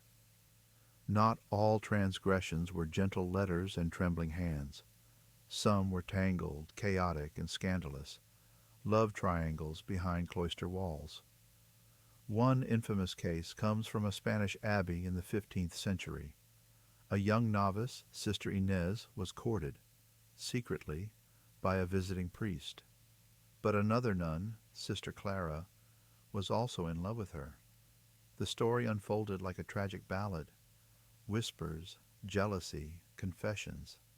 Eventually, Clara poisoned the priest's wine, not fatally, but enough to send him away with illness and suspicion. Inez never knew. Clara confessed on her deathbed. The records are vague, but the tale was retold for generations. The nun who loved too much. Then there were the schemes so elaborate they seemed fictional. In one French convent, a man feigned blindness to gain entry as a servant, claimed to be a humble brother of faith needing shelter. The nuns pitied him, let him tend the gardens. One nun fell in love. He wasn't blind. He wasn't even religious. When discovered months later, he fled. No record survives of what happened to the nun, but church officials launched a full inquiry. The convent was cleansed and placed under stricter supervision. Desire makes poets. It also makes liars. And while many monks and nuns lived sincerely chaste lives, the struggles they wrote about were some of the most raw and honest in medieval literature. Paradoxically, the people who vowed to avoid the flesh often wrote the most about it. Take Peter Abelard, the famed philosopher-monk. His affair with Eloise, brilliant, forbidden, unforgettable, is legendary. After they were discovered, Abelard was attacked and castrated. Both were forced into religious life. But their letters, written from separate monasteries, are among the most passionate in history. Eloise wrote, "God knows I never sought anything in you but yourself. I looked for no marriage bond, no name, no status. I desired you, not what the world called yours." These were not the words of a sinless nun. These were the words of a woman who loved completely and was punished for it. Abelard, in return, wrote of guilt, of shame, but also of longing. Their letters reveal not just memory, but undying affection, even within cloister walls, even through forced silence. This wasn't unique. Nuns wrote mystical poems that blurred the line between divine rapture and physical ecstasy. They described Christ not as distant judge, but as a lover, bleeding, tender, embracing. Some even claimed visions of being kissed by angels, held by saints, pierced by divine light. Were these visions holy or sublimated desire? It's hard to say. But the language, aching, trembling, surrendered, sounded an awful lot like love. And then there were those who broke their vows completely. A monk who fathered children with a local baker's wife. A nun who escaped and married a traveling merchant. a bishop who maintained a household of nieces suspiciously close in age. Most were punished. A few were protected, depending on who they were. But in the end, even the most devout struggled, because celibacy in the Middle Ages wasn't just about abstaining from touch. It was about controlling the imagination, the dream, the fleeting spark that arrived during prayer and refused to leave. And that was nearly impossible. Even the most spiritual thinkers confessed it. Saint Jerome wrote of his battle, "I live in the desert, but my mind is filled with dancing girls." Saint Augustine, too, admitted, "Give me chastity, but not yet." These weren't just saints, they were men. Men who knew what it meant to want and to try not to. So what do we make of it? Perhaps this: that desire is not undone by vows. That longing doesn't die in silence. That the body remembers even when the mouth says no. And that the people most celebrated for purity were, beneath their robes, simply human. Which is why the stories of monks and nuns still move us. Not because they were perfect, but because they weren't. Because behind every locked chapel door was a candle flickering for something more. And sometimes, someone. Let's walk into 2 bedrooms. In one, silk sheets, carved bedposts, perfumed linens, and velvet drapes. In the other, straw bedding, smoke-stained beams, and the sound of chickens roosting nearby. Same world, same century. But these rooms might as well be different planets. Because in the Middle Ages, love, and how you expressed it, depended entirely on your place in the world. Let's begin at the top. If you were rich, truly rich, a noble or royalty, your love life was more performance than passion. Your marriage was likely arranged. Your partner was chosen for their bloodline, not their eyes. And your bed was not just for sleep, or even pleasure. It was for politics. The noble bedchamber was a stage. When heirs were born, it mattered how, where, and with whom watching. If you were a queen, there might be attendants in the room when you gave birth, or even when you first lay with your new husband. All to prove legitimacy. Privacy? Rare. Authentic romance? Rarer. But that doesn't mean desire didn't exist. Noble women kept lovers, though discreetly. Nobles of both sexes exchanged letters, coded, poetic, sometimes scandalous. There are entire collections of love poetry from French courts, where dukes and duchesses poured out longing in metaphor, falcons for lovers, hunting for seduction, roses for surrender. In one 14th century poem, a lady writes, "I give thee not my lips, but their shadow. I give thee not my name, but my sigh." These words were often never spoken aloud. They were embroidered into handkerchiefs, slipped into gloves, hidden inside books. For nobles, love was a chess match, clever, masked, and dangerously elegant. Affairs happened, but the rules were strict. A noble woman caught with a lover could be exiled, imprisoned, even executed. A nobleman might get away with a scandal, but only if it didn't threaten inheritance or alliances. And yet, behind the stone walls of castles, love sometimes bloomed anyway. There are legends of forbidden unions between knights and ladies, queens and poets, kings and servants. Some ended in tragedy, others faded into history, their only trace a name scratched into a windowsill or a locket buried with its wearer. Now, step outside the castle. Let's visit a peasant's home. Here, love is simpler, not easier, but simpler. You married someone from your village, or from the next one over. Your family knew theirs. You'd seen them grow up. Maybe you shared harvests, meals, chores. Romance wasn't roses. It was routine. There was little time for flirtation. Days were full of work, fields, firewood, livestock. But in the cracks between duties came glances, songs, the brush of hands at the well, a cup shared at the festival, and sometimes, under the stars or beside the barn, came something more. Marriage wasn't always about love, but sometimes love followed. And in the poorest homes, affection wasn't expressed through gifts. It was expressed through help. A man who carried water for his wife, a woman who mended her husband's only shirt, a pair who laughed over burnt bread, a mother who pressed a kiss to her husband's temple before he left for the fields. There were no silk sheets, no perfumes, no lockable doors, but there was warmth. Even intimacy was different. In castles, sex might be scheduled, expected on wedding night, then whispered about by servants. In cottages, it was squeezed between chores, shared under blankets while children slept feet away. It wasn't always about desire. It was about togetherness, survival, closeness in the cold. Some slept on the floor, some on straw, some on benches, but they slept together.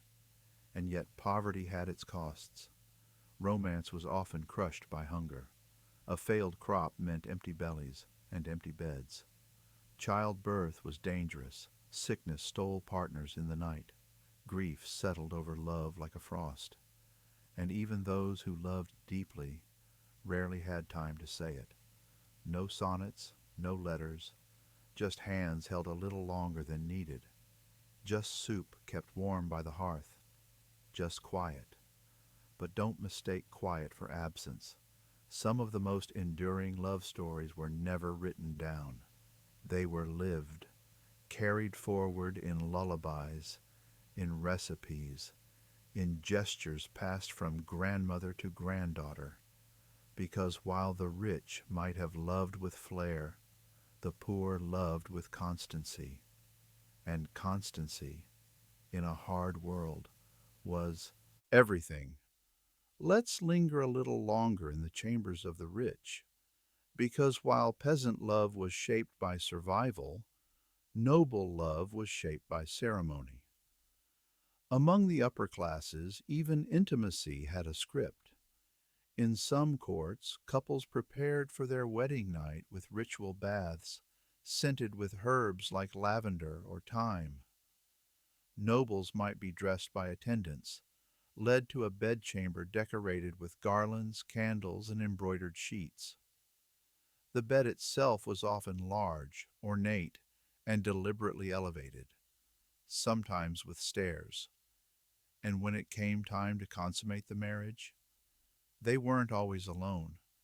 As strange as it sounds, witnesses were sometimes present, either inside the room or just beyond a curtain, to confirm the act had taken place. This wasn't about voyeurism, it was about legitimacy, proof that heirs born from the union were born of actual union. In one French wedding, the bride's slipper was stolen by giggling attendants after the couple was tucked into bed. A symbolic gesture, yes, but one that underscored the presence of others in what should have been a private moment. And even after marriage, intimacy wasn't always spontaneous. For queens and noblewomen, their bodies were often treated as state property, their cycles tracked, their bedrooms monitored. Letters survive from royal advisors discussing how best to encourage a king to visit his queen's bedchamber, for the sake of succession, of course. One document from England refers to a queen's monthly summons, as though her womb were a courtroom. Romance, perhaps, but also duty.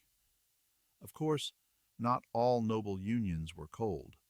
Some defied expectations, like Eleanor of Aquitaine and Henry II, whose early marriage burned with passion before collapsing into rivalry, or Edward I and Eleanor of Castile, whose bond was deep and enduring. When Eleanor died, Edward erected 12 memorial crosses across England, each marking a place where her body rested during its journey home. Sometimes even kings truly grieved, but while the rich were busy managing affection within gilded cages, the poor lived a different story, one of quiet resilience. Let's return to the village. In the heart of winter, a peasant couple curls together on a straw mattress. The wind whistles through the thatch. Their hands are cracked, their backs sore, but between them is warmth, not just from the fire, but from familiarity. They've seen each other through plagues and bad harvests. They've buried children, shared crusts of bread. They don't speak of love, they live it. One villager wrote in a will, "To my wife, I leave the hearth, and all that was ever warm between us. No gold, no poetry, just the fire they tended together." Another man, after his wife's death, placed her wooden comb beneath his bed and never touched it again. His neighbors said he spoke to it every night. These weren't gestures for show. They were acts of devotion born from endurance. And sometimes their love found strange but beautiful expressions. One couple in Bohemia was buried holding hands. Archaeologists found their bodies side by side in a shallow grave, their fingers interlocked. Their bones showed signs of hard labor. No jewelry, no wealth. Just two people who, even in death, stayed close. Because for the poor, love wasn't written in letters. It was written in calluses, in songs hummed while mending clothes, in the rhythm of shared footsteps, in the act of staying, even when it would have been easier to walk away. And that, perhaps, is what sets their stories apart. The rich had silk and ceremony. The poor had presence. One noble might write 10 sonnets and stray. One peasant might say nothing and stay for 50 years. And in the end, which is the greater romance? Perhaps both, perhaps neither. But it reminds us that love, in all its forms, ornate or humble, has always found a way. Through stone walls, through straw roofs, through whispered poems and shared burdens, because no matter the class, no matter the coin, one truth remained. Everyone wanted to be held. In a world without texting, without phones, without private rooms or midnight calls, how did you tell someone you loved them? You wrote it down. You whispered it into things. You trusted magic. Welcome to the softest, strangest, and most enchanting corner of medieval love, the world of letters, charms, and spells. Let's begin with the love letter.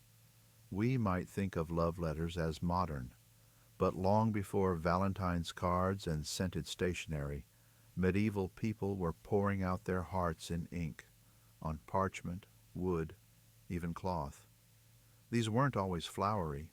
Some were raw, desperate, fragile. A 13th century English woman wrote to her lover, "I send you this with the thread of my sleeve. If you do not return, I will never sew again." Another, from a knight to his lady, "I dreamed last night that your hair tangled mine, and I woke weeping, for it was only the wind." These were not poetic exercises. They were acts of bravery. In a world where letters could be intercepted, misread, or used against you, every word risked exposure. But people still wrote. Some letters were coded, hidden in riddles or metaphors. Others were dictated to scribes, especially if the writer was illiterate. In one German town, a priest was secretly employed to write love notes for the entire village. His diary contains entries like, "Today I compared Greta's smile to spring onions. She approved." Not all messages were written, though. Some were carried in objects: a ribbon from a sleeve, a carved token, a pressed flower, a lock of hair. In Italy, lovers sometimes exchanged hazelnuts, inside of which were tucked tiny scraps of paper. One 14th century nut, preserved in a museum, reads simply, "You make my bread sweeter." Some gifts were more elaborate. In Hungary, a woman stitched a message into the hem of a man's shirt. "If you stray, remember the warmth of my thread." These were not just tokens, they were spells, because in the medieval world, love and magic often danced together. Folk traditions, passed down through midwives, herbalists, and old women by the fire, offered dozens of ways to attract affection, ignite passion, or bind hearts. Let's explore a few. Medieval love potions weren't brewed in cauldrons. They were usually simple mixtures: wine steeped with herbs, honey mixed with ash, milk stirred with rose petals. Some were innocent. Drink this and think of me. Others were more potent and dangerous. One recipe from the 14th century France reads, "Take rue, basil, mint, and a drop of your own blood. Steep in red wine beneath a waxing moon. Whisper the beloved's name 7 times. Serve warm." Yes, really. Did it work? Maybe. Maybe not. But belief has its own power. And when you've got nothing but longing, even a few herbs and a whispered name feel like hope. Some potions were used to forget, to dull the ache. Midwives gave them to widows, to abandoned girls, to boys who couldn't sleep for want of someone who didn't want them. Because magic, like love, cuts both ways. Charms were written on paper, etched into wood, or knotted into fabric. One English charm instructed a woman to braid her hair while repeating, "3 threads I twist, one for my heart, one for his, one for what lies between." She was to bury the braid beneath his doorstep. If he dreamed of her within 3 nights, he would fall in love. Other spells used sound. In Ireland, love songs were said to open the ribs of the heart. A bard's melody could bind a soul. In one tale, a man played his harp outside a closed window for 7 nights. On the 8th, the shutters opened. Coincidence? Maybe. But in love, timing is everything. Some lovers performed secret hand fastings, mock weddings, or symbolic ones. A red thread tied around both wrists. A coin passed from tongue to tongue. A candle burned in silence as both whispered their names to the flame. These rituals weren't legal. They weren't church approved. But they were real to the people who performed them. Because when your world is full of rules, rituals become rebellion. And in that rebellion, there's intimacy. Every act of medieval love carried risk. Not just risk of rejection, but a ruin. So people created ways to hold on to love, through symbols, rituals, and even curses. Yes, curses. Because just as there were potions to attract love, there were spells to punish betrayal. Let's begin with the binding gone wrong. In a village near Cologne, a woman was abandoned by her lover after 2 years of secret meetings. He married someone else. In response, she visited a local cunning woman, a folk healer, and returned home with a charm, a clay figure of her ex, wrapped in red twine, buried under his barn. Within the month, the man fell ill. His marriage soured. Villagers whispered that the milk soured too. Coincidence? Maybe. But in medieval minds, love was not just emotion, it was energy, and energy could be bent. Another common tradition involved mirror spells. A scorned lover would hold a polished metal mirror to the moon and whisper their beloved's name backward. The idea was that the reflection would disturb their dreams, pulling them back. Some went further. A 15th century English charm advised, place his name beneath a black candle. Let it burn while you cry. If he does not return, he shall never rest. Dark, dangerous, but born from the same place as every love poem, longing. Yet not all medieval love magic was so heavy. Many simply wanted to preserve joy. One bohemian bride carried a sachet of crushed violet, rosemary, and clover beneath her bodice to keep her husband's heart gentle. Another woman tied 3 knots in her apron string before each harvest festival.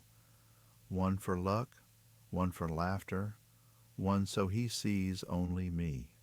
Even when love was already present, it needed tending. Medieval people believed that love could fade if not nourished, that passion, like crops, could wither. So they wrote each other small notes, offered shared meals, sang at twilight. Not because they were grand gestures, but because they were constant ones. In some regions, couples celebrated their own private anniversaries, not of weddings, but of meetings. A look exchanged in spring, a dance at Michaelmas, a glove returned in winter. These days were remembered in silence, in secret smiles, in tokens only the two of them understood. It wasn't about poetry. It was about presence. And through all of this, love letters, potions, charms, anniversaries, there ran a quiet, defiant belief that love mattered, even in a world that punished it, even in a church that feared it, even in bodies that aged, in fields that failed, in hearts that sometimes wandered. Because while the church tried to moralize love, and nobles tried to control it, and peasants tried to survive it, love kept blooming, in hedgerows, in candlelight, in the pressed petals of a flower tucked between pages. It bloomed in convent gardens despite the silence. It bloomed between hands dirtied by toil. It bloomed in songs hummed beneath one's breath while stirring soup for 2. And it bloomed most tenderly in the belief that even the smallest gesture, a thread, a word, a sip of wine, could carry the weight of a heart. So what was sex really like in medieval times? Messy, risky, regulated, sometimes poetic, often not. It was full of longing and fear, of duty and secrecy, of letters and lies and brief moments of light in long corridors of silence. It happened in castles, in barns, in convents, in the back of carts. It happened with permission, without it, with love, without it. It was a human act made strange by 1,000 rules, and made sacred by the refusal to stop wanting, even when told not to. Because in the end, medieval love wasn't about perfection. It was about persistence. And perhaps that's the truest love of all.